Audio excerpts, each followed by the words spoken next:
অসমৰ 1 নম্বৰ চিৰশত্ৰু এতিয়া ভূপেন বৰা। 1 নম্বৰ শত্ৰু আছিলে হিমন্ত বিশ্ব শৰ্মা অসমৰ। এতিয়া 1 নম্বৰ চিৰশত্ৰু হৈছে ভূপেন বৰা। তই ভূপেন বৰা, তই কি কৰিলি? কমিশ্যন মাষ্টৰ, তোক কমিশ্যন মাষ্টৰটোক দি থৈছে টাইটল। কথাত আমি এইবিলাক চাই থাকো, আপোনাক তেনেকে তোক কথা ক'লে আমি বেয়া পাওঁ, তোক কথা ক'লে আমি এইবিলাক আলোচনা কৰো। ইমান ভাল মানুহটোক এনেকে কথা কৈছে, এনেকে বদনাম দিছে। তই আজি কি কৰিলি? কালপিত চিৰশত্ৰু কি কৰিলি এতিয়া তই? অসমৰ ৰাইজলে এটা কথা চিন্তা কৰিলি নে? অসমৰ কাৰণে চিন্তা কৰিলি নে? নিজৰ মুনাফা আদায় কৰিবলৈ এতিয়া আকৌ জাপ মাৰি দিলি তাত। তোক নাক ভাঙি ঘুচিয়াই পেলাই তেজ উলিয়াই দিছিলে ন? কোনে তোক ঘৈণীয়েক তোক মুচি দিছিলে নেকি? ব্লাডটো, তেজটো কোনে মুচিছিলে? আজি আই কংগ্ৰেছৰ সদস্যসকলে নাকটোৰ তেজ মোহাৰি দিছিলে। লাজ নাই তোৰ? টকাৰ ধান্দা, 50 কোটি লাগে এতিয়া। ভিখাৰী 50 কোটি লাগে, ননচেন্স। কৰ টকা দিব সি? চিফ মিনিষ্টাৰ টকাটো কৰ পৰা দিব? তেজ শুহি আমাৰ পৰা নিছে চব। আমাৰ তেজ দিছো সেইবিলাকত, য'তে যি বনাওক, য'তে যি কৰক। আমি তেজ বিক্ৰী কৰাৰ নিচিনা হৈছে। সেইবোৰ টকা খাবলৈ গৈছ। অতন্যৰ পৰা চিয়াদিগিৰি কৰি থাকিলি। মুখ্যমন্ত্ৰী মহোদয়ে কৈ থাকে যে মোৰ মানুহ আছে, মই খবৰ পাই থাকো, মই এইটো জানো, মই সেইটো জানো, কিন্তু মই তোক সন্দেহ কৰা নাছিলো। এনেকুৱা এজন মানুহ এদিন চিফ মিনিষ্টাৰ হবলৈ হৈছিলে। এইবিলাকতো আছে বাৰু, ইটো কৰিবলৈ আছে। তই বেয়া পালি, কাজিয়া লাগিলি, কাৰ লগত কি হল আৰু যাব নালাগিছিলে বিজেপিলে। নিউট্ৰেল হ'ব লাগিছিলে অসমৰ ৰাইজৰ কথা চিন্তা কৰি, নহলে বেলেগ আঞ্চলিক দলত যোগ দিব লাগিছিলে। টকাৰ ধান্দাতে গোটেই অসমখন চেছ কৰি দিলি তহঁতি। অকল টকাৰ ধান্দা। বিজেপিয়ে কি কৈ আছিলে, কি কথা কৈছিলে তোক? পীযুষ হাজৰিকাই কি ক'লে? অসমৰ ৰাইজক আৰু বেলেগকে ক'ব নালাগে। প্ৰত্যেকজন নেতাই মন্ত্ৰীয়ে তোক কি জাৰিছিলে? লাজ নাই? তই অসমবাসীৰ, তই আই কংগ্ৰেছক তই বুকুত কামোৰা নাই, অসমবাসীৰ বুকুত কামুৰিলি। ভাল কাম নকৰিলি। তোক অসমৰ ৰাইজে কেতিয়াও ক্ষমা নকৰে। যেনেকে যিকেইটা জেলত সোমাই আছে, জুবিন গাৰ্গৰ হত্যা কৰা যিকেইটা জেলত সোমাই আছে, চিৰদিন ক্ষমা নকৰে, তোকো ক্ষমা নকৰে। এই মুহূৰ্তত অসমবাসীৰ আশা আকাংক্ষাৰ এই ইলেকশ্যনটোত যিখিনি আশা আকাংক্ষা আছিলে, তই ভস্ম কৰি দিলি, জ্বলাই ছাই কৰি দিলি। ভাবিছ নেকি তই গলে মানে আই কংগ্ৰেছটো ডুবি যাব বুলি? তহঁতৰ নিচিনা বুঢ়া সকলবোৰ এনেও খেদিব লাগে। নতুন জেনেৰেশ্যনৰ, মই কৈ আছো, নতুন জেনেৰেশ্যনৰ চৰকাৰ বনাব লাগে। বিধায়কৰ পৰা আদি কৰি মিনিষ্টাৰলৈকে নতুন জেনেৰেশ্যন আহক, থাকক অলপমান শিকাবৰ কাৰণে। বয়সস্থ অলপ থাকক, কিন্তু ইমান এনেকুৱা কালপিত বিলাক নালাগে। এইবিলাক উলিয়াই দিব লাগে। একো এফেক্ট নকৰে আই কংগ্ৰেছত। অসমৰ ৰাইজে ক্ষমা নকৰে। তই য'তে তই ইলেকশ্যন খেলিবিগে বিধায়ক। মোৰ অনুৰোধ, মই আপোনালোকৰ ভৰিত ধৰি মই অনুৰোধ কৰিছো, আপোনালোকে ইয়াক ভূপেন বৰাক যাতে কেতিয়াও জয়যুক্ত নকৰে। কাৰণ অকল বিজেপি মানুহে ভোট দি পেলানি বিজেপিৰ বিধায়ক ক'তো বিধায়ক হোৱা নাই। ছাপৰ্টাৰখিনিয়ে অকল ভোট দিলে যে জিকিব নোৱাৰে। যিখিনি নিউট্ৰেল মানুহ আছে, যিখিনি বিচাৰ কৰে, যিখিনি আশা কৰে, যিখিনি অসমৰ ৰাইজৰ কাৰণে, অসমৰ জনতাৰ কাৰণে, দুখীয়া মানুহৰ কাৰণে যিখিনি ভাল হ'ব বুলি চিন্তা কৰি যাক দিয়ে, সেই মানুহখিনিয়েহে জিকায়। তই যা, তোক চাওঁ বিজেপিয়ে কেনেকে জিকায়। কেতিয়াও তোক ক্ষমা নকৰে। জুবিন গাৰ্গৰ আজি অৱস্থা কি? গোটেই কেছটো তল পৰি গল। আকৌ উল্টা পুল্টা আৰু মূৰত আৰু জাপি দিলি। হিমন্ত বিশ্ব শৰ্মা বেয়া, চবে বেয়া কথাকে বেয়াতো তইনো কেলে বেয়া? তই কেলে গুচি গলি? তোক যাব বুলি জানে মানুহে সন্দেহ কৰিছিলে, এতিয়া সেইকাৰণে চব কথা কৈ আছে। চৰিত্ৰ কি তোৰ? তোৰ কি চৰিত্ৰ? মুখ্যমন্ত্ৰীয়ে কেছ দি দিলে। লালু পাঞ্জু মানুহ নহয় মহিলা গাত হাত দিয়া। মুখ্যমন্ত্ৰীয়ে কেছ দিলে। চৰম নাই তোৰ? লাজ নাই? তোক অসমবাসীয়ে সাও দিব। ৰ তই নৰকত পচিবি এনেকুৱা বিশ্বাসঘাতক কৰা এনেকুৱা বিশ্বাসঘাতক কৰিলে কোনেও হাৰি যাব নোৱাৰে সেইবোৰ ভগৱানে চাব এনেওতো পিটন দিবই পিটনটো খায়ে আছ পিটন এবাৰ তাত যাওঁতে তেতিয়াও পিটন খালি কেইবাবাৰ পিটন খাইছ তথাপিতো লাজ নাই সেইটোলৈকে গুচি গলি বহিছে লাগিবলৈ এতিয়া সেৱা কৰি থাকিবি চিফ মিনিষ্টাৰ সেৱা কৰি থাকিবি ভৰিত ধৰি থাকিবি তেল মাৰি থাকিবি 2 নম্বৰী কৰিবি টকা ঘটিবি ভাবিছ নেকি তই এম এল এ হ'ব পাৰিম বুলি অসমৰ ৰাইজে কেতিয়াও তোক এম এল এ ভাল মানুহে তোক এম এল এ নবনায় এইটো বিশ্বাসঘাতক কৰিব নালাগিছিলে লাগিলে এইটো ইলেকশ্যনত ৰৈ দিব লাগিছিলে আলেখ চাব লাগিছিলে নহয় অলপ দিন অপেক্ষা কৰিব লাগিছিলে নহলে ভালকে আলোচনা কৰিব লাগিছিলে আলোচনা বিলোচনা নাই একদম ডাইৰেক্ট ৰিজাইনৰ আগতে একদম হিমন্ত বিশ্ব শৰ্মাইতো কৈ দিলে মই 2টা চিট ৰেডি কৰি থৈছো কেনেকৈ ক'ব পাৰিলে ইমিডিয়েট 2টা চিট ৰেডি কৰিলে ক'ৰবাত ৰেডি কৰিলে আজিতো শুনিছো ইউটিউবত দেখিছো এগৰাকী ছোৱালীয়ে ইউটিউবত কৈ আছে হিমন্ত বিশ্ব শৰ্মাই 10 ছেপ্টেম্বৰত যিটো SIT ৰিপৰ্ট দাখিল কৰাৰ কথা আছিলে সেইটো দাখিল কৰিব নোৱাৰিলে জুবিন গাৰ্গৰ মৃত্যুৰ কাৰণে জুবিন গাৰ্গে 10 তাৰিখৰ আগতে মৃত্যু হৈছিলে নেকি ৰাইজে অকণমান চিন্তা কৰি চাওক আজি মই ইউটিউবত পাইছো এজনী ছোৱালী আচৰিত মই একদম মানে কিবা গাৰ্ডত জিকা খাই গৈছেগে ভুলতে কৈ পালে সেইটো ভুলতে ক'লে যে জুবিন গাৰ্গ মৃত্যু হোৱাৰ কাৰণে মই SIT ৰিপৰ্টটো দিব নোৱাৰিলো 10 তাৰিখৰ আগত মৰিলে নে 10 তাৰিখৰ পিছত 19 তাৰিখে মৰিছে 19 ছেপ্টেম্বৰত জুবিন গাৰ্গ 19 ছেপ্টেম্বৰত মৰিছে আপুনি বৰাডাঙৰ এতিয়া আপুনি দেখিছো খুব উগ্ৰতাৰে কথাখিনি প্ৰকাশ কৰিছে হয় এজন অসমৰ সন্তান হিচাপে ওচৰত পোৱালে দিগদাৰ আছিলে ওচৰত পালেতো আৰু কি হ'লহেঁতেন ঠিকনা নহ'লহেঁতেন এইবিলাকক সহ্য কৰিবলৈ নাই মৰিলে মই জেললৈ যাম যি হ'লে হ'ব এইবিলাকক কনচিডাৰ কৰিবলৈ নাই দুলীয়াজন আছোন হাত দিয়া প্ৰথম মানুহটো মই হ'ম দুলীয়াজনলৈ আহ কি হ'বগে আমাৰ বিশেষকৈ বিৰোধী দলৰ এতিয়া কি হ'বগে ভূমিকা একো বিৰোধী দলৰ ক্ষতি কিবা হোৱাৰ সম্ভাৱনা দেখিছে নেকি ক্ষতিটো অলপতো হ'বই ইমান এটা বিশ্বাসী মানুহ ইমানখিনি কাম জানে ইমানখিনি কথা জানে ভিতৰৰ গোটেই কথাখিনি জানে অৱশ্যে বিজেপি নিচিনাকে তেনেকুৱা বেয়া কাম আই কংগ্ৰেছে একো কোৱা নাই যে ই কিবা এটা কেছ উলিয়াই দিব পাৰিব সেনেকুৱা বেয়া কাম একো কৰা নাই বিজেপিৰ ভিতৰতে মিনিষ্টাৰে যিবিলাক বেয়া কাম কৰি আছে সেইবিলাক কোনোবাই কাৰোবাক লুকুৱাই থৈছে এতিয়া আউট হৈ গ'লে মানে তেওঁলোকে কৈ দিয়ে যে এইটো কৰিছিলে বেয়া কাম কৰিছিলে কিন্তু আই কংগ্ৰেছক এতিয়া গৌৰৱ গগৈক দেখাব নোৱাৰে নহয় গৌৰৱ গগৈক কি বেয়া কাম কৰা সি ক'বগৈ গৈ হ'লেতো সেইটোৱে হ'বতো ইমান আগবাঢ়িলে চবে আশা কৰিলে চবে আগবাঢ়িলে নিজৰ এজন ভাল মানুহ হিচাপে তেওঁৰ লগত ইমানখিনি আগবঢ়াৰ পিছত যদি তেওঁ এনেকুৱা গাদ্দাৰী কৰে তেওঁ কিছু ক্ষতি হ'ব কিন্তু ইমান ক্ষতি নহয় ৰাইজে ভুল নুবুজিব একো কৰিব নোৱাৰে নিউ জেনেৰেশ্যন আছে এতিয়া নিউ জেনেৰেশ্যনে ধৰিছে ইমান চিন্তা কৰিবলগীয়া নাই আজি গৌৰৱ গগৈ গ'লেও গৌৰৱ গগৈ জেগাত বহিবলৈ আছে এতিয়া নিউ জেনেৰেশ্যন নেক্সট আছে গৌৰৱ গগৈ গ'লেও গৌৰৱ গগৈ তাত কাম কৰিব পৰা মানুহ আছে এতিয়াও একো ক্ষতি নহয় এতিয়া শেহতীয়াকৈ দেখা গৈছে মিয়া মুছলিম এনেকুৱা এটা কথা মূৰত সুমুৱাই কংগ্ৰেছ দলটোৱে মিয়াৰ লগত জড়িত দল এটা হিচাপে মানুহৰ মাজত প্ৰচাৰ কৰাৰ একাংশই লাগি আছে কি ক'ব মিয়া এইটোতো ৰাজনৈতিকত এইটো মানে যিটো আগভাগ পাই আছে মিয়া কেছটো এইটোতো কৈয়ে আছো মিছাকে মিয়া একোডাল কৰিব নোৱাৰে কচু কটা খাব মানে এইবিলাক ইছ্যু বনাইছে তাৰমানে এইবোৰ ইছ্যু হয় এইটো সম্ভৱেই নহয় মিয়া আহিলে এই কি কয় হেৰি হ'ব আমি তেওঁলোকৰ তলত থাকিব লাগিব মিয়া আহিলে ডাঙৰ অফিচাৰ হ'ব চব ডাঙৰ হ'ব আমি সৰু হ'ব লাগিব এইবোৰ মুখ্যমন্ত্ৰী এইবিলাক কথা এইবিলাক আমি কোৱা কথা নহয় কিন্তু কংগ্ৰেছৰ ভিতৰত বেয়া হৈছে মোৰ কথাটো যে কংগ্ৰেছৰ ভিতৰত যদি বেয়া হৈছে কংগ্ৰেছটো শুদ্ধ কৰাৰ দায়িত্ব তোমালোকৰ আছিলে তুমি সেইবুলি ইয়াত যদি চাৰেণ্ডাৰ কৰিছা এইখিনি মানুহ ভাল কৰিব নোৱাৰো বুলি যদি তুমি চাৰেণ্ডাৰ কৰি তালৈ গুচি গৈছা তাতো তোমাৰ অৱস্থা একেটাই হ'ব তাতো তুমি কোনোবা 10জনে বেয়া পোৱাৰ লগতে তুমি কলৈ জপিয়াই ফুৰিবা আপুনি ঠিকে কৈছে অসমৰ ৰাইজে কেতিয়াও ক্ষমা নকৰিব নাই আপুনি কোনোবা কংগ্ৰেছ কৰ্মী বা বিজেপি কৰ্মী বা অন্যান্য কোনোবা ৰাজনৈতিক দলত আপুনি ডাইৰেক্টলি জড়িত হয় নেকি নাই মই ডাইৰেক্ট জড়িত নহয় মই এইটো কাৰণে সুধিছো যিহেতু আপুনি বিজেপিৰ মই বিজেপিৰ ছাপৰ্টাৰ আছিলো বিজেপি নেতা হ'বলৈ মই যোৱা নাই বিজেপি নেতা নহয়, দলটোক মই বেয়া বুলি নকওঁ, দলটো ভাল,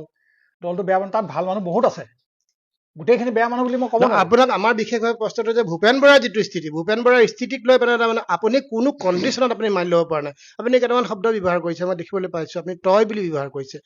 আৰু আমাৰ ভূপেন বৰা ডাঙৰীয়াক আমি APCC যেতিয়া সভাপতি আছিলে, তেওঁৰ ভাষণ শুনি চকু পানী ওলাই যায় কেতিয়াবা। তেওঁ গীতা ভাগৱতৰ শ্লোক মাতি যেতিয়া মানুহক বুজায়। কিন্তু এনেকুৱা ইমান এজন উচ্চস্তৰীয় চিন্তাধাৰাৰ মানসিকতাৰ, যাৰ লগত গীতা অনবৰত থাকে, ভাগৱত অনবৰত থাকে, সেই মানুহজনে এনেকুৱা এটা কাম কৰি এনেকুৱা ধৰণৰ মানুহবিলাকে দলবিলাক নহয় সমাজবিলাক প্ৰদূষিত কৰিব বুলি মোৰ অনুভৱ। আপুনি মন্তব্য হিচাপে কি ক'ব শেহতীয়াকৈ? এতিয়াতো দেখা মতে শুনা মতে ৰবিকুল হুছেইনৰ কাৰণে এইটো হ'ল বুলি দেখি আছো, শুনি আছো। ৰবিকুল হুছেইন যদি ইমানেই বেয়া, তুমিতো ৰবিকুল হুছেইনৰ আগত ৰকিবুল হুছেইন, তো তেওঁতকেতো তুমি ওপৰে আছিলা, তেতিয়াহ'লে কেনেকৈ ঠিক কৰিব নোৱাৰিলা? ঠিক কৰিব নোৱাৰিলা কেলে? কোনো প্ৰকাশ কৰিব নোৱাৰিলা? অসমবাসীৰ আগতে চব প্ৰকাশ কৰিব লাগিছিলে আগতে। মই আপোনাক এটা কথা কৈছো, আপোনাৰ এই খং উঠা কাৰণটো কি? আপুনি জুবিন গাৰ্গৰ ন্যায় কথাটো লুকাই যাব বুলি ইমান ক্ষোভিত হৈছে, নে বেলেগ কাৰণে আপুনি ইমান ক্ষোভিত হৈছে? ইয়াৰ কাৰণটো কি? নিশ্চয় লুকাই যাব। এইটো চিটুৱেশ্যনত এতিয়া যিটো চিটুৱেশ্যন চলি আছে, এতিয়া আকৌ এটা ইমান ডাঙৰ এটা ইছ্যু হৈ গ'ল, গোটেই মানুহবিলাক ডাইভাৰ্ট হৈ গ'ল, চবফালে এতিয়া মানুহ সেইটো কেছত লাগি গ'ল, তো এইটোতো তল পৰিব ন। জুবিন গাৰ্গৰ ইলেকশ্যনৰ আগতে হেৰি লাগিছিলে, তাৰ ন্যায় লাগিছিলে। ইলেকশ্যনৰ আগত ন্যায় নহ'লে কোনো পধ্যে নতুন নিউ জেনেৰেশ্যনে কৈ দিছিলে যে তাৰ আগে আগে ন্যায় পাব লাগিব, নহ'লে কিন্তু এইবাৰ চৰকাৰ তোমালোকৰ নাথাকিব, এইটো জানি ল'বা। তেতিয়াহ'লে আমি ভালদৰে চিন্তা কৰিছিলো, ন্যায়টো পাওক, চৰকাৰ থাকক, আমাৰ আপত্তি নাই। কিন্তু এতিয়া আকৌ ভূপেন্দ্ৰৰ কাৰণে যে গোটেইখন লটি ঘটি হ'ল, সেইটো কাৰণে মোৰ খন বেছি হৈছে। ৰকিবুল হুছেইনক আকৌ সাৱধান কৰি দিছো, অলপ সাৱধান হবি তই, বুজিলি? তই অলপ মাৰ খোৱা বান্দৰ হয়, তই বেছি চাল বাজ কৰি নাথাকিবি। দলটো তহঁতৰ নিজৰ বাপেকৰ ঘৰ নেকি? তহঁতৰ কি বাপেকৰ ঘৰ, তোৰ মাৰ বাপে এইবোৰ চবে লগ লাগি জিকাইছিলে নেকি? অসমৰ ৰাইজে জিকাইছিলে। তই অসমৰ ৰাইজৰ কথা চিন্তা কৰিবি, বুজিলি?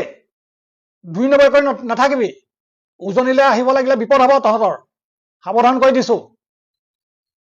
কেনেকুৱা মাৰিছিলে, তোৰ লাজ নাই? আকৌ তই ঘমখণ্ড লগাই দিলি। ঘমখণ্ড লগালে বুলিয়ে যে ই গুচি যাব লাগিব সেইটো কথা নহয় নহয়। ৰাখিব নোৱাৰিলি কেলে? কি কাৰণে ৰাখিব নোৱাৰিলি? চিটিং বাজি কৰি নাথাকিবি আৰু, চিটিং বাজি কৰি নাথাকিবি, যিমানখিনি খালি হ'ব আৰু। আগদিনালৈকে তেওঁ বুজাবলৈ চেষ্টা কৰিছিলে, গৌৰৱ গগৈ ডাঙৰীয়া বা ৰকিবুল হুছেইন ডাঙৰীয়া, তেওঁলোকে গৈ আগদিনালৈকে ভূপেন বৰা ডাঙৰীয়ালৈ কিছু কথা এইবিলাক ফাইনেলটো হৈয়ে গ'ল অলৰেডি। চিফ মিনিষ্টাৰৰ লগত ফাইনেলটো কেইবাদিনৰ আগতো কমপ্লিট হৈয়ে গ'ল, সেইটো নাটক আছিলে। এতিয়া আপুনি ভূপেন বৰাৰ আৰু বিজেপি দল কি হ'বগে? মই শেষ বিজেপি দল থাকিব, কিন্তু জিকিব নোৱাৰিব নহয়। ভূপেন বৰা নিঃশেষ হৈ যাব। ভূপেন বৰা নিঃশেষ হওক, তাক সাও দিয়ক। আমাৰ নিচিনা মানুহে সাও দিলে সাও লাগিব, বা আমাতকৈ বয়সস্থ মানুহে সাও দিলে সাও লাগিব। অন্তৰৰ পৰা কৈছো, অন্তৰৰ পৰা যিটো দুখ পাইছো, তোক চেফ দি আছিলো, তোক কোনো আগতে মাৰোতে যেতিয়া মাৰিছিলে আমি উগ্ৰ হৈ গৈছিলো, কেলে হাত লগাব? বিজেপিৰ বিৰুদ্ধে, মই বিজেপিত থাকি মই বিজেপিৰ বিৰুদ্ধে মই কথা কৈ আছিলো, তোক সাও লাগিব। কিমানখিনি মানুহে বিশ্বাস কৰিছিলে ভূপেন বৰাৰ ওপৰতে গোটেইখিনি আছিলে। আমি কি আৰু চিধা মানুহ, চিধা কথা। ভূপেন বৰা এনেকুৱা এজন মানুহ, অসমখন ভাল ৰাখিব তেওঁ, কিন্তু তেওঁ চিফ মিনিষ্টাৰ হোৱালে ভাল আছিলে। কিন্তু কাল কৰ্ম আজিকালি যিবিলাক চিষ্টেম, সেইটো কাৰণে তেওঁ মুখ্যমন্ত্ৰী নহ'লেগে, দেৰি হ'ল অলপ। তো সেই বুলিয়ে যে টকাৰ কাৰণে গুচি যাব লাগিব, জাপ মাৰিব যাব লাগিব, অসমৰ মানুহৰ কাৰণে চিন্তা কৰিব নালাগিব? নতুন প্ৰজন্মৰ কাৰণে অকণমান চিন্তা কৰ। কি হ'ল এতিয়া ইলেকশ্যনটো? কি হ'ব? তই নাই তোৰ যিখিনি চামচা সেইখিনিহেতো ভোট নিদিয়ে বেলেগক, বাকীখিনিয়েতো তোক নিদিয়ে ন ভোট। যিটো সমষ্টিতে যাব, ইয়াৰ পৰা মই ভৰিয়া হাতে ধৰিছো ৰাইজক, অনুৰোধ কৰিছো, কেতিয়াও ভূপেন বৰাক নিজিকাব আপোনালোকে। ভাল কাম কৰিছিলে ঠিকে আছে, বেয়া কামটোতো বেছি কৰি পেলালে। এতিয়া বিজেপিত কি আছে? বিজেপি অ'ৰ পৰা মানুহ তোৰ পৰা মানুহ বুটলি আনি পেলাই এতিয়া বিজেপি চলাইছে। ইমান ভাল মানুহ বিজেপিত আছে, কেলে নলয়? কেলে? সেইখিনি মানুহ কি চৰকাৰ চলাব নোৱাৰে নেকি? সেইখিনি মানুহৰ ওপৰত বিশ্বাস নাই নেকি? অকল যে আই কংগ্ৰেছৰ মানুহকেইটাক পায় সেইটো লোভ এৰিবই পৰা নাই। আই কংগ্ৰেছত ইমানেই ভাল মানুহ আছিলে, এতিয়াও এৰি দিয়া নাই। নেগুৰটো এতিয়াও এৰি দিয়া নাই। সি চব কথাত চিফ মিনিষ্টাৰ একদম সোমাই থাকে, চব কথা জানি থাকে, চব কথা শুনি থাকে, চব কথা পাতি থাকে। দুই নাৱত দুই ভৰি, দুই তলীয়া, কিমান দিন চলিবি? প্ৰথম শব্দটোৱে ঠগবাজ বিজেপি। প্ৰথম শব্দটোৱে অসমত যেতিয়া প্ৰধানমন্ত্ৰী আছিল প্ৰথম শব্দটোৱে ফাঁকিবাজ। 16 ছেপ্টেম্বৰ নে কি এটা কৈছিলে, তাৰপিছত বাংলাদেশে তুলি টকলা বান্ধি যাব লাগিব। প্ৰথম শব্দটো অসমক ঠগিলে। 2 নম্বৰ টকা বদলি কৰিলে, সেইটোত কিমান মানুহ মাৰি দিলে। এইবোৰ আপোনালোকে সকলোৱে দেখি আছে। তাৰপিছত কিমান কট কৰি আছে, কট তেজ খাইছে মানুহৰ। অকল ভোট কিনিবলৈ আঁচনিখিনি দিলে ভোট কিনা নহয়। আঁচনিখনে অসমখন যথেষ্ট পাছলৈ লৈ গ'ল। আপোনালোকে লওক, আপোনাক দিছে, আপোনালোকে লওক, আপোনালোকক মই কোৱা নাই। কিন্তু তেওঁ থকা দিনলৈকে আঁচনিখিনি দিব, তাৰপিছত ক'ৰবাত দিব। এইবাৰ চাব, যদি জিকিও গ'লেও চব আঁচনি কেতিয়াও দিব নোৱাৰে, সম্ভৱ নহয়। ইমান টকা ধাৰ লগালে, আপোনালোকৰ মূৰত কিমান টকা ধাৰ হৈ গ'ল, ক'ৰবাত দিব সেইখিনি টকা? সেইকাৰণে অসম ধ্বংস হোৱাৰ পথত বিপদজনক। আপোনালোকে সকলোৱে ধৈৰ্য ধৰি ভালকে চিন্তা কৰি এইবাৰ চৰকাৰখন ভাঙক। যিমান ভাল কাম কৰিলেও 5 বছৰে কৰক। যিমান ভাল কাম কৰিলেও, যিমান ভাল কাম কৰিছে তাৰ ভিতৰত পিছত কিবা এটা আছেই। তেনেকুৱা ভাল কাম একো কৰা নাই। যিমানকেইটা ভাল কাম কৰিছে পিছত কিবা এটা আছে, মতলব। সেয়েহে কাম কৰি আছে। কিহত মতলব নাইকিয়া কাম কৰিছে দেখাই দিয়কচোন। ক'ৰবাত দুখীয়া মানুহ এটা পইচা বিচাৰিলেও ড্ৰাইভাৰৰ পৰা পইচা খুজি চিফ মিনিষ্টাৰ পইচা দিয়ে মানুহে। দেখি আছো, যাৰ তাৰ পৰা পইচা খুজিব, সেইবিলাক দেখি আছো আমি। সেইকাৰণে অসমৰ মানুহ এতিয়াও মৰা নাই, অসমৰ মানুহ জীয়াই আছে। অসমৰ মানুহ এতিয়াও বহুত জ্ঞানী, বহুত চিন্তা কৰিব পাৰে, খুব সাৱধানে আছে। মিয়াই একো কৰিব নোৱাৰে। অসম্ভৱ কথা, চব কচু কটা খাব, চব কচু কটা খাব। কেতিয়াও নোৱাৰে মিয়া ওপৰলৈ উঠিব, নুঠেও। এইবোৰ মিছা কথা। গোটেই মিলি জুলি আছে, তেওঁলোকে সন্মান কৰি থাকে অসমীয়াক, হিন্দুক সন্মান কৰে, তেওঁলোকে মানি থাকে। ক'ৰবাত এখন কাজিয়া লাগিলে, ক'ৰবাত কিবা এটা হ'ল, এতিয়া কৈ আছে কি অসমীয়া মানুহক ক'ৰবাত ধমকি দি আছে। কোনে ধমকি দি আছে? এই মানুহটো, তাৰ হেৰিটো কি, তাৰ কি কাম কৰে, সি কিমান জ্ঞানী, কিমান পঢ়া শুনা? কিবা এটা খং উঠিলে সি মদ চদ খাই কিবা এটা কথা কৈ দিলে, সেই কথাটো লাগিছে অসমীয়াক এনেকে ক'লে, হিন্দুক এনেকে ক'লে। চব মিছা কথা। চবে মিলি জুলি আছে। এইবাৰ চৰকাৰ ভাঙিবই। ধন্যবাদ ডাঙৰীয়া, আপোনাৰ লগত যথেষ্টখিনি কথা পাতিলো আৰু আপুনি যথেষ্ট উগ্ৰতাৰে কথাখিনি কৈছিলে। আমি আচলতে শেহতীয়াকৈ ভূপেন বৰাৰ স্থিতিক লৈ আপোনাৰ মতামত জানিবলৈ বিচাৰিছিলো, এজন সততা থকা ব্যক্তি হিচাপে। আৰু আপোনাৰ কথাবিলাক ৰাইজে খুব গ্ৰহণযোগ্য হিচাপে লৈছিলে।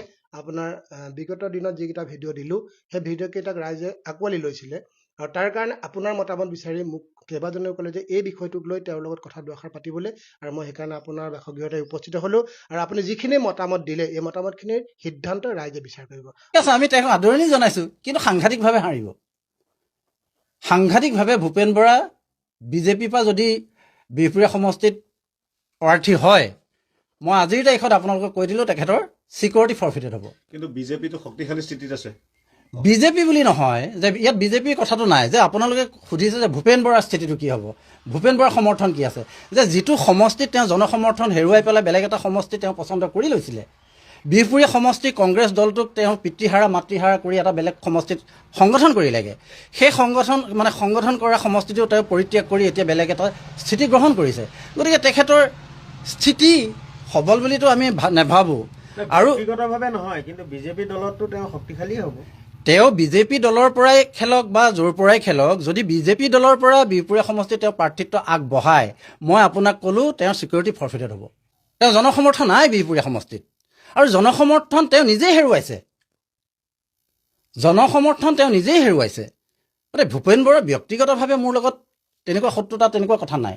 কিন্তু তেওঁ দলীয়ভাৱে যিখিনি কাম কাজ কৰিলে সাংগঠনিক দিশত, যে প্ৰত্যেক কংগ্ৰেছ কৰ্মীয়ে ক্ষুণ্ণ হ'ল। আৰু মই এটা কথা স্পষ্টভাৱে কৈছোঁ যে বিজেপি দলৰ পৰা যদি আকৌ VPF সমষ্টিলৈ আহে, কিন্তু সম্ভাৱনাপূৰ্ণ যিখিনি লিডাৰ আছে বিজেপিত নতুন প্ৰজন্মৰ, তেখেতসকলৰ কিন্তু ৰাজনৈতিক ভৱিষ্যত একেবাৰে সুৰক্ষিত নহ'ব, এইটো স্পষ্ট কথা। নেতৃত্ব কোনে পোৱাৰ সম্ভাৱনা আছে বা কেনেকুৱা?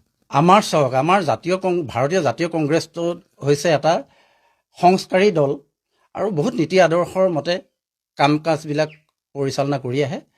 আমাৰ কথা হৈছে হাইকমাণ্ডে যাকে প্ৰাৰ্থিত্ব প্ৰদান কৰিব, আমি তৃণমূল পৰ্যায়ৰ কৰ্মী আৰু হাইকমাণ্ডৰ কামাণ্ড আমি মানি দলে যাকেই প্ৰাৰ্থিত্ব নিদিয়ক আমি তেখেতসকলক সহযোগিতা আগবঢ়াম।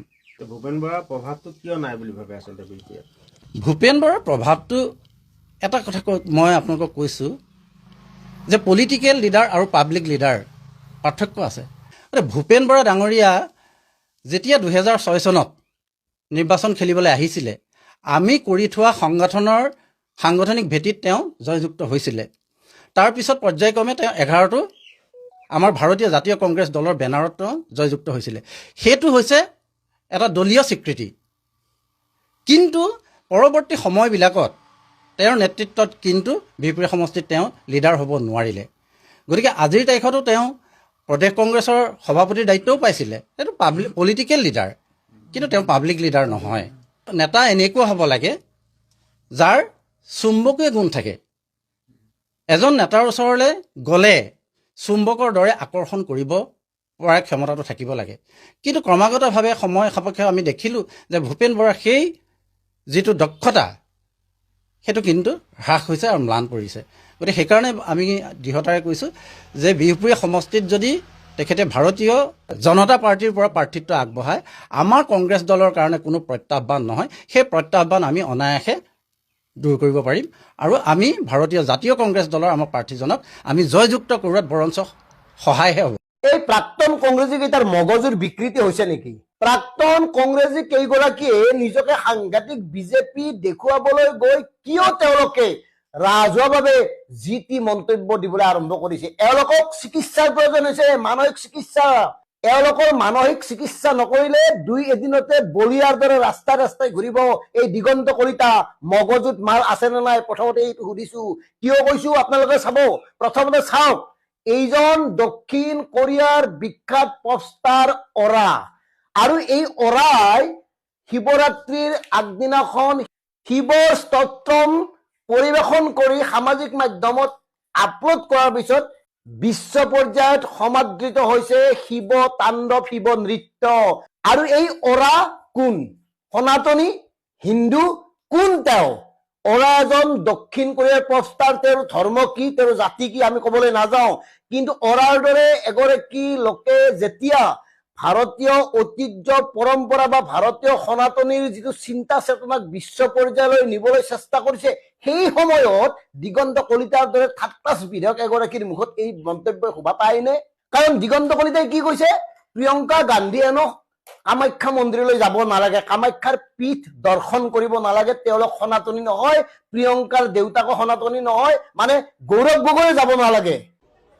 কিন্তু প্ৰিয়ংকা গান্ধীক যে আপোনালোকে কামাখ্যা দৰ্শন কৰাব, তেখেত সনাতনী নে? তেখেতৰ দেউতাক আৰু মাক 100 সন্তাই সনাতনী নে? প্ৰিয়ংকা গান্ধী কাৰ জীয়ৰী?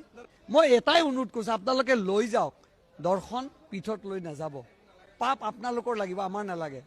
এটা গৌৰৱ গগৈ, আচলতে তেওঁ যাব নালাগে সেইখন পীঠত, তেওঁৰ পুত্ৰ, তেখেতৰ পৰিবাৰ। গতিকে বিকৃতি হোৱা নাই নে? বিকৃতি নহলে এনেকুৱা কথা কব পাৰেনে? মা কামাখ্যাত কোন যাব এওঁলোকক সুধি যাব? কোনে কাক উপাসনা কৰিব এওঁলোকক সুধি যাব? কিহৰ সনাতনী? সনাতনী মানে কি? যদি দম আছে, যদি সঁচাকৈ সনাতনী, দিগন্ত কলিতাই সনাতনীৰ ব্যাখ্যা আমাক আগবঢ়াওক। সনাতনী হবলৈ প্ৰথমতে আপুনি সৎ হব লাগিব, সহিষ্ণু হব লাগিব, মানৱীয় হব লাগিব। কিন্তু আপোনালোকৰ কি গুণ আছে? সনাতনীৰ কি গুণ আছে? মুখত সনাতনী সনাতনী। এই প্ৰাক্তন কংগ্ৰেছী কেইটাৰ সনাতনী উৎপাতে এই অসমৰ যিটো কৃষ্টি সংস্কৃতি ধ্বংস কৰিব, যদি এওঁলোকক লেকাম লগোৱা নহয়। আৰু শুনক, এই দিগন্ত কলিতা ক'ৰ আছিল? যেতিয়া বলিউডৰ অভিনেত্ৰী সাৰা আলী খানে কামাখ্যা দৰ্শন কৰিছিল, আৰু তেওঁৰ লগত কোন আছিল?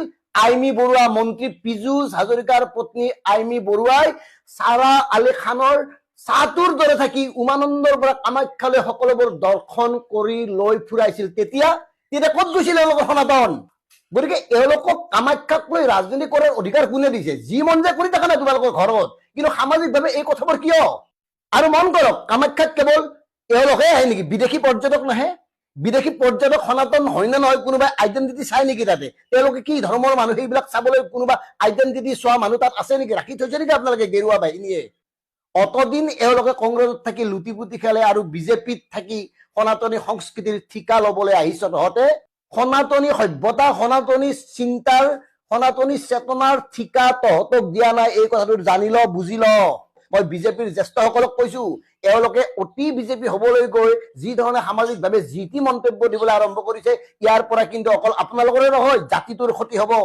গতিকে প্ৰিয় দৰ্শক কথাবোৰ চিন্তা কৰক ধন্যবাদ জয় অসম এইটো এটা একদম ফাল্টু মানুহ আছে ভূপেন বৰা এটা মানুহ আপোনালোকে এটা যিসকলে এতিয়াও ভূপেন বৰাক সমৰ্থন কৰিছে বা ছাপোৰ্ট কৰিছে তেখেতসকলক মই এটা কথা ক'ব বিচাৰিছোঁ আপোনালোকৰ যদি ছোৱালীজনী বিয়া হৈ থকা সময়ত যে একদম ৰভাৰ তলৰ পৰা যদি বেলেগ এটালৈ পলাই গুচি যায় সেই সময়ত পৰিয়ালটো কি অৱস্থা হ'ব সেই ঠিক একেটা কথাই আজি আপোনাৰ একদম কংগ্ৰেছৰ একদম তেওঁৰ নেতৃত্বত একদম পূৰা ধুনীয়া ধুনীয়া কথা কৈ তেওঁ কৈছে যে মোক মাৰি দিয়ে মই ৰুমালখন তাত ওলমাম মই মা কামাখ্যা শপত একদম ধুনীয়া ধুনীয়া বহুত ধুনীয়া ধুনীয়া লেকচাৰ মাৰি কৰি মানুহবিলাকৰ এটা বিশ্বাস এটা যোগ্য এজন ব্যক্তিলৈ পৰিণত হৈছিলে বা অন্যান্য বিৰোধী দলবিলাকেও ভূপেন বৰাক আচলতে ছাপোৰ্ট কৰিছিলে আৰু ভাল পাইছিলে সকলোৱে ভাবিছিলে যে গৌৰৱ গগৈ ভূপেন বৰাৰ নেতৃত্বত যিটো বিৰোধী শক্তি হ'ব সেই শক্তিৰে এইবাৰ বিজেপিক প্ৰতিহত কৰাব কিন্তু এই যে বিশ্বাস এজনী ছোৱালীক বাপেকে যিটো বিশ্বাসত তুলি তালি ডাঙৰ দীঘল কৰি মণ্ডপলৈ পঠাই দিয়া যিকণ সময় ঠিক তেনেকৈ ভূপেন বৰাকো এটা বিশ্বাসত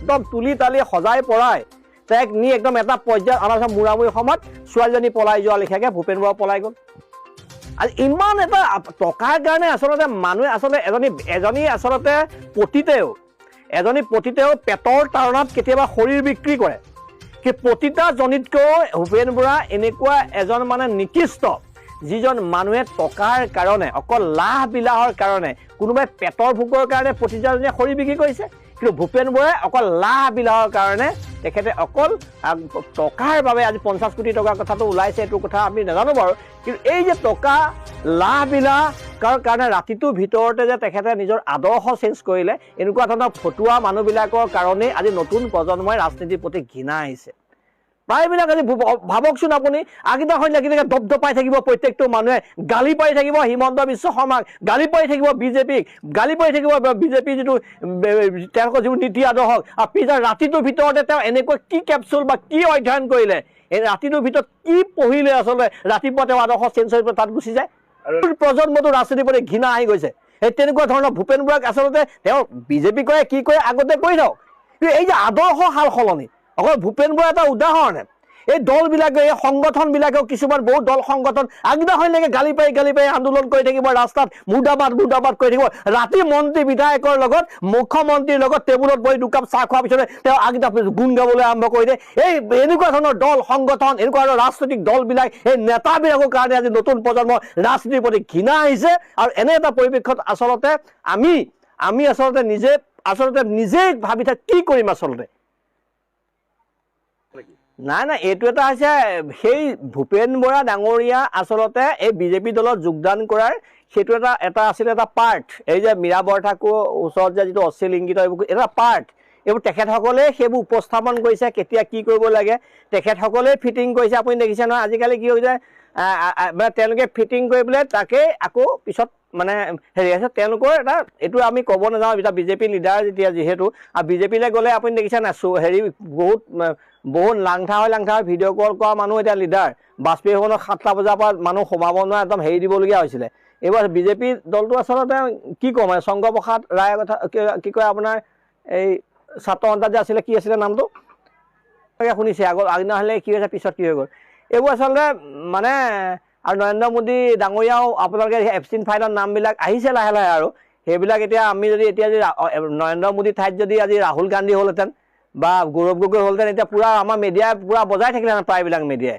কিন্তু আজি এপষ্টিন ফাইলৰ আজি নৰেন্দ্ৰ মোদী কথাটো বজোৱা নাই এইবিলাক লাইনবিলাক আজিকালি মানুহে নকলেও বুজি পায় জুবিন গাৰ্গক কোনে হত্যা কৰিছিলে আপোনাৰ আজিতো জুবিন দাৰ ন্যায় নহ'লে আজি 5 মাহ আগত জুবিন দাৰ ন্যায় নহ'লে আজি ছিংগাপুৰত কি কৰিলেগে ছিংগাপুৰত আজি পবিত্ৰ মাৰ্ঘেৰিকা ইলেকশ্যন নেখেলাকে মন্ত্ৰী দি দিলে কিহৰ কাৰণে মন্ত্ৰী দিলে পবিত্ৰ মাৰ্ঘেৰিকা লেখীয়া এটা মানুহক মানে এটা কেছেট বেপাৰীটো মানুহক ৰাতিটোৰ ভিতৰতে মন্ত্ৰী কিহৰ কাৰণে পালে আৰু মন্ত্ৰী পোৱাৰ লগে লগে ছিংগাপুৰতনো কেলে অনুষ্ঠান পাতি লাগে চৰকাৰে তাতে জুবিনকনো কেলে মাতিলে এই কথাবোৰ মানুহবোৰেতো গম পাইছে না আৰু আজি নৰেন্দ্ৰ মোদী আমাৰ অমিত শ্বাহ অসমলৈ কিমান বাৰ আহিলে এদিন জুবিন গাৰ্গৰ তাত গ'ল নে আজি এদিন জুবিন গাৰ্গৰ সমাধি ক্ষেত্ৰত গ'ল নে জুবিন গাৰ্গৰ ঘৰত গ'ল এইবোৰৰ পৰা ওলাই পৰিছে না তেওঁলোকৰ কথাবিলাক আচলতে মানুহবিলাকে বিজেপি এগেইনষ্টত খংটো পুৰা আছে এইবাৰ পুৰা আছে কিন্তু এই ভূপেন বৰা লেখীয়া এই কিছুমান সংগঠনৰ দল সংগঠনৰ নেতা যে আদৰ্শ ৰাতিৰ ভিতৰত চেঞ্জ কৰা সেই নেতাবিলাকৰ কাৰণে মানুহবিলাকে এইবাৰ বহুত মানুহে ভোট দিবলৈ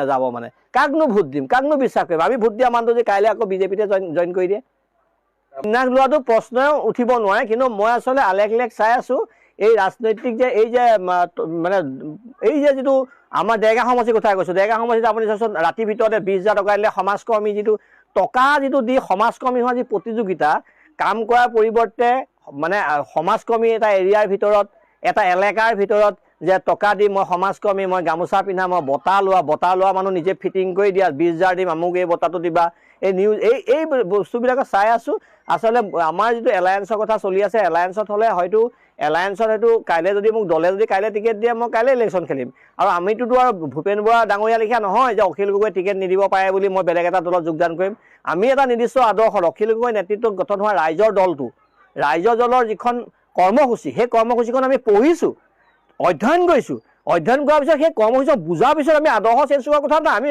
কাইলৈ কিবা কিবি কাৰণত আমি ৰাজনীতি কৰিব নোৱাৰি পেলাই বা তেওঁলোকৰ আমি হেৰি হৈ পেলাই আমি বহি দিব পাৰোঁ কিন্তু আমি আদৰ্শ সলনি কৰোঁ অখিল গগৈ নেতৃত্বত ৰাইজৰ দলৰ যিখন কৰ্মসূচী সেইখনেই হৈছে বৰ্তমান সময়ৰ প্ৰত্যেকটো ৰাজনৈতিক দলৰ ভিতৰত সেই কৰ্মসূচী হৈছে বেষ্ট কৰ্মসূচী আপুনিও এবাৰ পঢ়ি চাব ৰাইজেও এবাৰ পঢ়ি চাব সেই কৰ্মসূচীখন পঢ়াৰ পিছত মই বোলো ভালকৈ হজম কৰাৰ পিছত কোনো ব্যক্তিয়ে আচলতে অন্য আদৰ্শ বা অন্য কাম কৰিবলৈ নাযায় মানে আমি অসমখনক যিহেতু আমি ভাল পাওঁ অসমীয়া যিহেতু ভাল পাওঁ অসমখন জীয়াই ৰাখিবলৈ হ'লে অসমখন মানে অসমক যদি আমি প্ৰকৃততে আমি যদি অসমৰ কাৰণে কিবা এটা কৰাটো বিচাৰোঁ ৰাজনীতি কৰিবলৈ হ'লে আমি সেই অখিল গগৈ নেতৃত্বত যিখন কৰ্মসূচী সেই কৰ্মসূচীখন কিন্তু কাৰ্যকৰী হ'বই লাগিব মানে নহয় আচলতে মানুহবিলাক কিছুমান বেয়া মানুহবোৰে চোৰে সদায় চোৰে দেখি থাকিব কিছুমান মানুহৰ যিবোৰ মনবিলাক যিটো লেতেৰা যদি নিজৰ ভনীয়েকক আমাৰ চাওক অসমীয়া এটা সংস্কাৰ আছে আমি ভনীয়েক বা বায়েক বা আমি কোনোবা মানুহক যদি আমি এটা ৰেচপেক্ট কৰোঁ আমি যদি মোৰ নিজৰ মা বয়সৰ মানুহজনীক যদি মই মা বুলি কওঁ তেওঁ মোৰ মায়ে হৈ গ'ল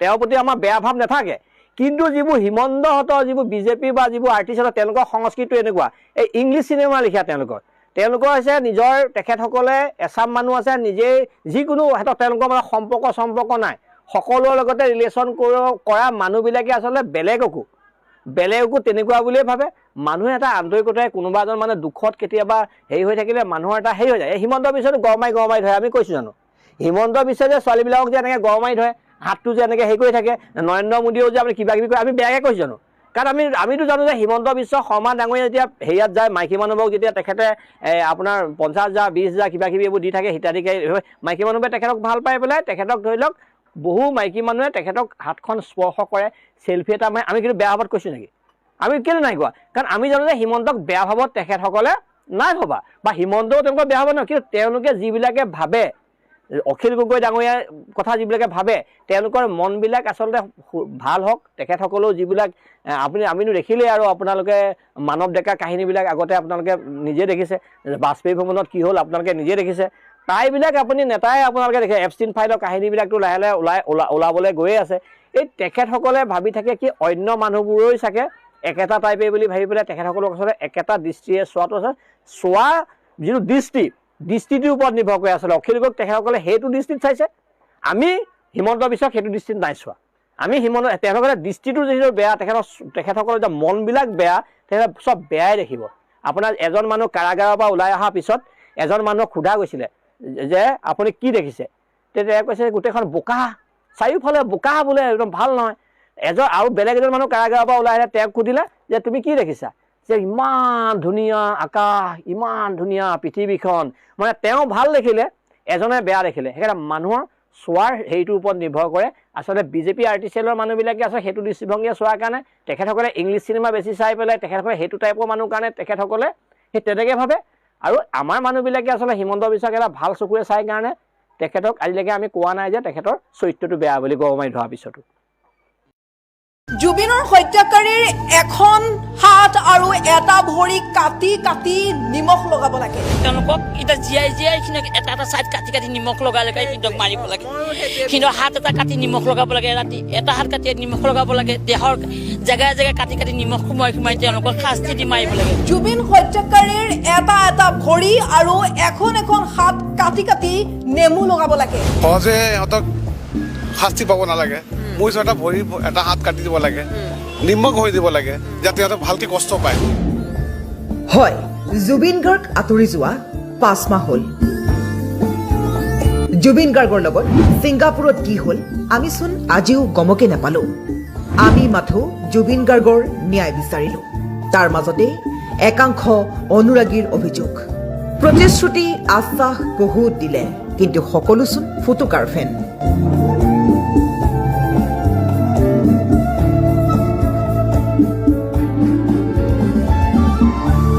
লাহে লাহে যেন জুবিন সত্তাটি কৰবাত হেৰাই গৈছে এতিয়া কিয়নো ৰাজ্যত বলিছে নিৰ্বাচনী বঁটা সকলো ব্যস্ত নিৰ্বাচনী প্ৰতিশ্ৰুতিত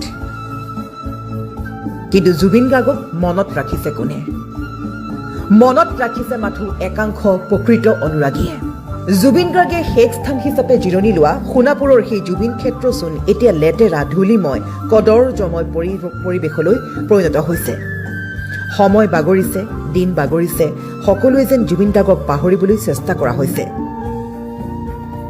কিন্তু তাৰ মাজতে একাংশ প্ৰকৃত অনুৰাগীৰ ক্ষোভ মন্তব্য যে সিধা কথা আমি জুবিন গাৰ্গৰ পগলা ফেন আমি অন্ধভক্ত আমাক ন্যায় লাগিবই জুবিন গাৰ্গক হেৰুৱা সেই জুইকুৰা কিন্তু আজিও এটা কোণত জ্বলিয়ে আছে সেই জুইকুৰাই হয়তো এদিন আমাক শেষ কৰি পেলাব নতুবা জুবিন গাৰ্গক লৈ ষড়যন্ত্ৰ ৰচাসকলক অথবা জুবিন গাৰ্গৰ হত্যাকাৰী বাকী ইতিহাসে ক'ব এইদৰে একাংশ জুবিনৰ প্ৰকৃত অনুৰাগীয়ে লিখিলে ক্ষোভিত হৈ এনে মন্তব্য তাৰ মাজতে যদিও নিৰ্বাচনী বঁটা বলিছে তাৰ মাজতেই কিন্তু একাংশ প্ৰকৃত অনুৰাগীৰ মুখত মাথো #জাষ্টিছ ফৰ জুবিন গাৰ্গ জয় জুবিন দা কিন্তু জুবিন গাৰ্গৰ ন্যায় ক'ত পামী বৰঠাকুৰে কোৱাৰ দৰে ধৈৰ্যৰ পৰীক্ষা নোলোৱাই ভাল এতিয়া একাংশ জুবিন অনুৰাগীয়েও তাকে ক'ব ধৰিছে মাথো ধৈৰ্য অপেক্ষা আশাৰে বাট চাই আছে জুবিন গাৰ্গৰ ন্যায়ৰ বাবে কিন্তু জুবিন গাৰ্গৰ ন্যায় ক'ত পুনৰ তাৰিখৰ পিছত তাৰিখ গৰিমা শইকীয়া গাৰ্গে কোৱাৰ দৰে ইচ্ছাকৃতভাৱে লেহেমীয়া কৰা হৈছে নেকি আদালতৰ কাৰ্যকলাপ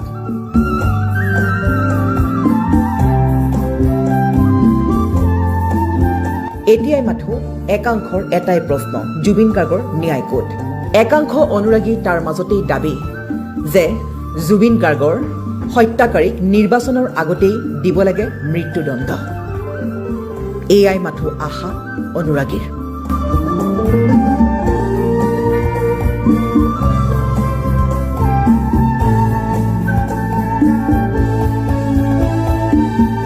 জুবিন ক্ষেত্ৰত জুবিন অনুৰাগীৰ ক্ষোভিত মন্তব্য ক্ষোভিত হৈ পৰিছে জুবিন ক্ষেত্ৰত জুবিন অনুৰাগী সকলোৱে এতিয়া জুবিন গাৰ্গৰ ন্যায় বিচাৰিছে লগতে জুবিন গাৰ্গৰ যিকেইজন অপৰাধী সেই অপৰাধী বা যিকেইজন হত্যাকাৰী সেই হত্যাকাৰীৰ এতিয়া কঠোৰৰ পৰা কঠোৰ শাস্তি বিচাৰিছে চৰম শাস্তি বিচাৰিছে ফাঁচি বিচাৰিছে এতিয়া সকলোৱে কেৱল মাত্ৰ ফাঁচি বিচাৰিছে সকলোৱে বিচাৰিছে যে অতি শীঘ্ৰে আমাৰ প্ৰাণৰ শিল্পীগৰাকী ন্যায় পাওক আৰু প্ৰাণৰ শিল্পীগৰাকীক যিকেইটা নৰপিশাচে হত্যা কৰিছে সেই হত্যাকাৰী কেইটাক অতি শীঘ্ৰে ফাঁচিত ওলমাব লাগে আৰু কাটি কাটি হাত ভৰি কাটি নিমখ নেমু লগাব লাগে বুলি এনেসমূহ ক্ষোভিত হৈ জুবিন অনুৰাগীয়ে মন্তব্য কৰা দেখিবলৈ পোৱা গৈছে প্ৰতিগৰাকী লোকে এতিয়া ক্ষোভিত হৈ আছে নিৰ্বাচনৰ পূৰ্বে সকলোৱে বিচাৰিছে যে নিৰ্বাচনৰ পূৰ্বে জুবিন গাৰ্গে ন্যায় পাব লাগে জুবিন গাৰ্গৰ যি হত্যাকাৰী সেই জুবিন গাৰ্গৰ হত্যাকাৰীয়ে নিৰ্বাচনৰ পূৰ্বে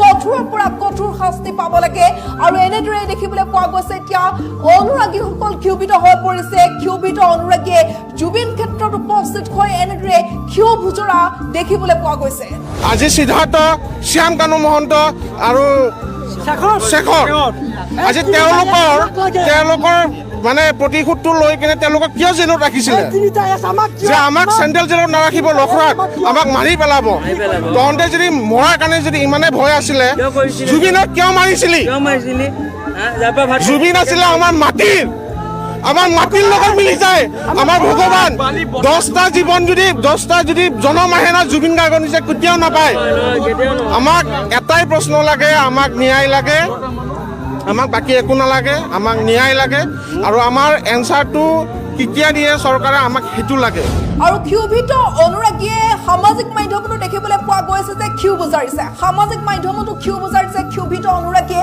বিভিন্ন ধৰণৰ মন্তব্য কৰা দেখিবলৈ পোৱা গৈছে অনুৰাগীসকলে এইকেইটা চাওক মন্তব্য কেনেদৰে আচলতে এই হত্যাকাৰীৰ বিৰুদ্ধে আচলতে ক্ষোভ বুজাৰিছে এইসকল জুবিন অনুৰাগীয়ে জুবিন গাৰ্গ নোহোৱা হোৱাৰ আজি 6টাকৈ মাহ অতিক্ৰম কৰিলে জুবিন গাৰ্গ নোহোৱা হোৱাৰ 6টাকৈ মাহ অতিক্ৰম কৰিলে কিন্তু দেখিবলৈ পোৱা গৈছে যে জুবিন গাৰ্গৰ এই গোটেই বিষয়টোক লৈ ৰাজ্য যেনেদৰে পূৰ্বে গৰম হৈ আছিলে সকলোৱে যেনেদৰে জুবিন গাৰ্গৰ ন্যায় বিচাৰিছিল আজি দেখিবলৈ পোৱা গৈছে যে সেই গোটেই বিষয়টো যেন কিছু হেমেকা হৈ পৰিছে কিন্তু আপোনালোকে ভাবিছিলেনে যে জুবিন গাৰ্গৰ যিগৰাকী মেনেজাৰ সিদ্ধাৰ্থ শৰ্মা ধুৰন্ধৰ সিদ্ধাৰ্থ শৰ্মা যিজন সিদ্ধাৰ্থ শৰ্মা 20 বছৰ ধৰি জুবিন গাৰ্গৰ লগত আছিলে আৰু জুবিন গাৰ্গক মেনেজাৰ সিদ্ধাৰ্থ শৰ্মা জুবিন গাৰ্গৰ একেবাৰে ঘনিষ্ঠ হৈ আছিল লগতে নৰ্থ ইষ্ট ফেষ্টিভেলৰ আয়োজক ধুৰন্ধৰ শ্যামকানু মহন্ত লগতে শেখৰ গোস্বামীক জুবিন গাৰ্গে ভাতৃসম মৰম কৰিছিলে সেই শেখৰ লগতে এগৰাকী হৈছে অমৃতপ্ৰভা মহন্ত আৰু এইকেইটাই আচলতে জুবিন গাৰ্গৰ সৈতে এনেধৰণৰ অতি নিৰ্মম কাণ্ড পৈশাচিক কাণ্ড সংঘটিত কৰিব পাৰে বুলি বাৰু আপোনালোকে ভাবিছিলেনে নিশ্চয় আপোনালোকে ভাবিব পৰা নাছিল যে এগৰাকী সিদ্ধাৰ্থ শৰ্মাক আচলতে জুবিন গাৰ্গে যলৈকে যায় তলৈকে আচলতে লৈ যায় জুবিন গাৰ্গৰ লগে আচলতে লৈ যায় সিদ্ধাৰ্থ শৰ্মাক লগতে শেখৰজ্যোতি গোস্বামী বাদ্যযন্ত্ৰীৰ সহযোগী শেখৰ গোস্বামীক ভাতৃসম প্যাৰ কৰিছিলে ভগ্নীসম প্যাৰ কৰিছিলে ভগ্নীসম প্ৰেম কৰিছিলে বা ভাল পাইছিলে এগৰাকী অমৃতপ্ৰভা মহন্তক জুবিন গাৰ্গে আচলতে সাংস্কৃতিক জগতখন দেখাইছিলে এই আচলতে গোটেই কেইটাই লগ হৈ যে জুবিন গাৰ্গক শেষ কৰি পেলাব জুবিন গাৰ্গক যে হত্যা কৰি পেলাব এয়া হয়তো কোনেও ভাবিব পৰা নাছিল জুবিন গাৰ্গ নোহোৱা হোৱাৰ আজি 6টাকৈ মাহ অতিক্ৰম কৰিলে কিন্তু ইয়াৰ পিছতো দেখিবলৈ পোৱা গৈছে যে কেৱল মাত্ৰ কাৰাগাৰত ৰাখিয়ে শাস্তি যেন বিহা হৈছে আৰু ইয়াৰ বাহিৰে কিন্তু অন্য কোনো শাস্তি বিহা নাই সেয়েহে অসমবাসীয়ে বিচাৰিছে যে অতি শীঘ্ৰে এইকেইটা নৰবিকাশৰ এইকেইটা ধুৰন্ধৰ পাখণ্ডৰ আচলতে শাস্তি হ'ব লাগে অতি শীঘ্ৰে এইকেইটাৰ চৰমৰ পৰা চৰম শাস্তি হ'ব লাগে ফাঁচীৰ কাঠত ওলমাব লাগে বুলি এতিয়া অসমৰ ৰাইজে বিচাৰিছে লগতে যিগৰাকী জুবিন গাৰ্গৰ ভগ্নী পামী বৰঠাকুৰেও বাৰম্বাৰ অনুৰোধ জনাই আহিছে চৰকাৰক লগতে চৰকাৰক কৈছে যে আমাৰ আচলতে ধৈৰ্যৰ পৰীক্ষা নল'ব বুলি পামী বৰঠাকুৰে চৰকাৰক উদ্দেশ্যেও কিছু মন্তব্য কৰাও দেখিবলৈ পোৱা গৈছিল আমাৰ হাতত সেই মন্তব্য আছে আমি সেই মন্তব্য শুনাইছো আমি যি দেখিলো কনফিউজ কৰি আছে ডকুমেণ্টবিলাক ইচ্ছাকৃত যেন লাগিছে আমাৰ ডিলে কৰি আছে ত' প্ৰপাৰ পইণ্টত সেই কথাখিনি সোনকালে হ'ব লাগে জাজমেণ্টটো সোনকালে লাগে আমি সিমানেই বিচাৰিছোঁ হয় ডকুমেণ্টৰ ওপৰতে আজি গোটেইখিনি হ'ল আৰু সেইখিনিয়ে বৰ দীঘলীয়া কৰিছে এইবিলাকে মানে ডিলে কৰি গৈ আছে প্ৰচেছটো এতিয়া আমি বিচাৰিছোঁ যিমান সোনকালে হ'ব পাৰে সেইকাৰণে আমি স্পেচিয়েল কোৰ্টৰ কথা কৈ আছোঁ আৰু এইখিনি পক্ষৰ উকিলখিনিও বস্তুখিনি ভালকৈ চালি জাৰি চাই এই ডিলে প্ৰচেছটো বাদ দিব লাগে আৰু প্ৰপাৰ পইণ্টত হৈছে অলপমান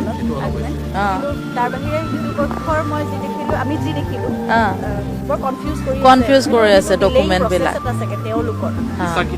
ইচ্ছাকৃত যেন লাগিছে আমাৰ ডিলে কৰি আছে ত' প্ৰপাৰ পইণ্টত সেই কথাখিনি সোনকালে হ'ব লাগে জাজমেণ্টটো সোনকালে লাগে আমি সিমানেই বিচাৰিছোঁ কাৰণ বহুত ধৈৰ্যৰে আমি আছোঁ এই ধৈৰ্যটো বৰ বেছি পৰীক্ষা নকৰা ভাল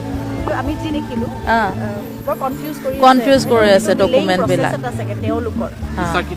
ইচ্ছাকৃত যেন লাগিছে আমাৰ ডিলে কৰি আছে ত' প্ৰপাৰ পইণ্টত সেই কথাখিনি সোনকালে হ'ব লাগে, জাজমেণ্টটো সোনকালে লাগে, আমি সিমানেই বিচাৰিছোঁ। হয়, ডকুমেণ্টৰ ওপৰতে আজি গোটেইখিনি হ'ল আৰু সেইখিনিয়ে বৰ দীঘলীয়া কৰিছে।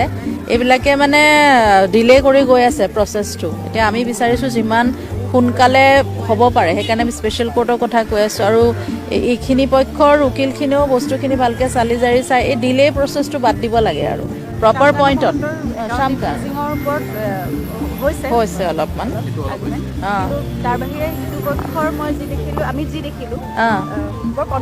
কনফিউজ কৰি আছে ডকুমেণ্টবিলাক। ইচ্ছাকৃত যেন লাগিছে আমাৰ, ডিলে কৰি আছে। ত' প্ৰপাৰ পইণ্টত সেই কথাখিনি সোনকালে হ'ব লাগে, জাজমেণ্টটো সোনকালে লাগে, আমি সিমানেই বিচাৰিছোঁ। কাৰণ বহুত ধৈৰ্যৰে আমি আছোঁ, এই ধৈৰ্যটো বৰ বেছি পৰীক্ষা নকৰা ভাল। কনফিউজ কৰি আছে ডকুমেণ্টবিলাক। ইচ্ছাকৃত যেন লাগিছে আমাৰ, ডিলে কৰি আছে। ত' প্ৰপাৰ পইণ্টত সেই কথাখিনি সোনকালে হ'ব লাগে, জাজমেণ্টটো সোনকালে লাগে, আমি সিমানেই বিচাৰিছোঁ। হয়, ডকুমেণ্টৰ ওপৰতে আজি গোটেইখিনি হ'ল আৰু সেইখিনিয়ে বৰ দীঘলীয়া কৰিছে। এইবিলাকে মানে ডিলে কৰি গৈ আছে প্ৰচেছটো। এতিয়া আমি বিচাৰিছোঁ যিমান সোনকালে হ'ব পাৰে, সেইকাৰণে আমি স্পেচিয়েল কোৰ্টৰ কথা কৈ আছোঁ। আৰু এইখিনি পক্ষৰ উকিলখিনিও বস্তুখিনি ভালকৈ চালি জাৰি চাই এই ডিলে প্ৰচেছটো বাদ দিব লাগে আৰু প্ৰপাৰ পইণ্টত হৈছে অলপমান।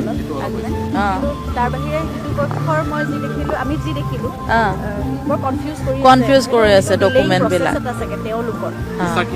ইচ্ছাকৃত যেন লাগিছে আমাৰ, ডিলে কৰি আছে। ত' প্ৰপাৰ পইণ্টত সেই কথাখিনি সোনকালে হ'ব লাগে, জাজমেণ্টটো সোনকালে লাগে, আমি সিমানেই বিচাৰিছোঁ। কাৰণ বহুত ধৈৰ্যৰে আমি আছোঁ, এই ধৈৰ্যটো বৰ বেছি পৰীক্ষা নকৰা ভাল। এতিয়া সকলোৱে কেৱল মাত্ৰ আশা কৰিছে, বিশ্বাস আস্থা ৰাখিছে হিমন্ত বিশ্ব শৰ্মাৰ ওপৰত। মুখ্যমন্ত্ৰী হিমন্ত বিশ্ব শৰ্মাই যেনেদৰে জুবিন গাৰ্গ নোহোৱা হোৱাৰ প্ৰথম দিনটোৰ পৰাই আজিৰ দিনটোলৈকে আচলতে যেনেদৰে এই সমগ্ৰ বিষয়টোত লাগি আছে, তেনেদৰে আচলতে প্ৰতিগৰাকী লোকেই বিচাৰিছে যে হিমন্ত বিশ্ব শৰ্মাৰ ওপৰতে আচলতে আস্থা ৰাখিছে, বিশ্বাস কৰিছে হিমন্ত বিশ্ব শৰ্মাৰ ওপৰত যে চৰকাৰে আচলতে অতি শীঘ্ৰেই ন্যায় দিব, নিৰ্বাচনৰ পূৰ্বে চৰকাৰে ন্যায় দিব আৰু ফাষ্ট ট্ৰেক আদালতৰ জৰিয়তে যিমান সম্ভৱ সিমান সোনকালে ফাষ্ট ট্ৰেক আদালতৰ জৰিয়তে আচলতে এইকেইটা যি আচলতে অপৰাধী বা এইকেইটা যি হত্যাকাৰী বুলিয়ে ক'ব লাগিব, যিহেতুকে মুখ্যমন্ত্ৰীগৰাকীয়েও নিজেও কৈছিলে যে এইকেইটা হত্যাকাৰী বুলি, সেয়েহে আমিও হত্যাকাৰী বুলিয়ে কৈছোঁ। আৰু এইকেইটা হত্যাকাৰীৰ যাতে চৰম কঠোৰ শাস্তি হয় তাৰ বাবে এতিয়া সকলোৱে আস্থা আৰু বিশ্বাস ৰাখিছে মুখ্যমন্ত্ৰী হিমন্ত বিশ্ব শৰ্মাৰ ওপৰত। আৰু আমিও বিশ্বাস ৰাখিছোঁ যে মুখ্যমন্ত্ৰীগৰাকীয়ে নিৰ্বাচনৰ পূৰ্বে এই সমগ্ৰ বিষয়টোৰ ক্ষেত্ৰত বা এইকেইটা যি নৰবিকাশ বা যিকেইটা ধুৰন্ধৰ পাখণ্ড দগাবাজ, এইকেইটাক আচলতে কেৱল মাত্ৰ কাৰাগাৰতেই নাৰাখি ৰাইজে কোৱাৰ দৰে আচলতে কঠোৰৰ পৰা কঠোৰ শাস্তি বিহিব বুলি এতিয়া সকলোৱে আচলতে আশাবাদী। মুখ্যমন্ত্ৰীৰ ওপৰত আশাবাদী, হিমন্ত বিশ্ব শৰ্মা চৰকাৰখনৰ ওপৰত আশাবাদী। আমি এতিয়া ন্যায়ৰ কাৰণে লাগি আছোঁ, হয়নে? আমি প্ৰথম নাজানোৱে কেনেকৈ আমাৰ জুবিন গাৰ্গ হেৰালো। আমি ন্যায়টো তাৰপিছতে বিচাৰি ল'ম ন, প্ৰথমটো হেৰুৱা আমাৰ ৰিজনটো দিয়ক। আৰু ছেকেণ্ড কথা, মই আকৌ কওঁ, মই অনুৰোধ কৰিছোঁ আমাৰ প্ৰশাসনক হাতযোৰ কৰি, জুবিন গাৰ্গৰ যে বন্ধু হয়, পৰিয়ালবৰ্গ হয়, সকলো হয়, যে আপোনালোকে কিন্তু জল্দি যদি ফাষ্ট ট্ৰেকটো বা স্পেচিয়েল কোৰ্টটো যদি আমাৰ ষ্টাৰ্ট নকৰে জুবিন গাৰ্গৰ, মইতো নাভাবোঁ জুবিন গাৰ্গৰ মই জীয়াই থকালৈকেতো মই ন্যায় দেখা পাম। এইটো বছৰ বছৰ হৈ যাব। মই আমাৰ ইচ্ছা, আমাৰ বয়সৰ আমি বোধহয় আমি নাথাকিম এই পৃথিৱীত। চ' মই বুজি পোৱা নাই এইটো ইমান দিন কিয় লাগি আছে, যে আজি আমি গোটেই অসমে চিৰস্থান, আনকি আমাৰ উকিল সন্থাও কৈ আছে, আপোনালোকে সকলোৱে দেখিছে যে আমাক স্পেচিয়েল কোৰ্টটো জল্দি দিয়ক বা আমাৰ যিটো ফাৰ্ষ্ট ট্ৰেক স্পেচিয়েল কোৰ্টটো জল্দি দিয়ক। কাৰণ নহ'লে 11,500 চাৰ্জশ্বিটৰ পেজ এখন 370টা উইটনেছ লৈ পেলাই এইটো সম্ভৱ হয় নেকি? এইটো ন্যায় জল্দি পাব বুলি মই বুজি পোৱা নাই কিয় বস্তুটো লেহিয়া কৰি পেলাইছে। ফাৰ্ষ্টে হ'ব লাগে, আমি কাৰ কেছৰ কথা কৈ আছোঁ। আৰু যিহেতু আমি সকলোৱে জানো, আমাৰ CM ছাৰে কৈছে, SIT ৰিপৰ্টত আছে যে জুবিন গাৰ্গ হেজ বিন মাৰ্ডাৰ্ড, জুবিন গাৰ্গৰ মাৰ্ডাৰ হৈছে, হত্যা হৈছে। মইতো এটাই কওঁ, চাওক, আজি আমি চবে জানো SITক আজি এই গোটেই কেছটো তদন্তৰ কাৰণে দিয়া হৈছে। SITয়ে তদন্ত কৰি 3 মাহৰ পিছত আমাক ৰিপৰ্ট দিলে। আমি ৰিপৰ্টত কি দেখা পালোঁ?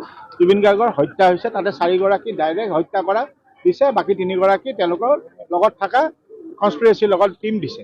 তো জুবিন গাৰ্গৰ হত্যা হৈছে SITক যদি আমাক দিয়ে দিলে 4টা হত্যা হৈছে, তাৰপিছত লগালগ পানিছমেণ্ট কিয় দিব নোৱাৰে? যদি মোৰ এটাই লজিক, যদি SITক আমি বিশ্বাস কৰিছে গভৰ্ণমেণ্ট, SITক বিশ্বাস কৰি SIT ৰিজাল্ট এটা দি দিলে, SIT ৰিজাল্ট মতে জুবিন গাৰ্গক এই 4জন ব্যক্তিয়ে হত্যা কৰিছে, বাকী 3জনে সহায় কৰিছে। তাৰপিছত আকৌ কোৰ্টৰ কিহৰ চিষ্টেম আছে?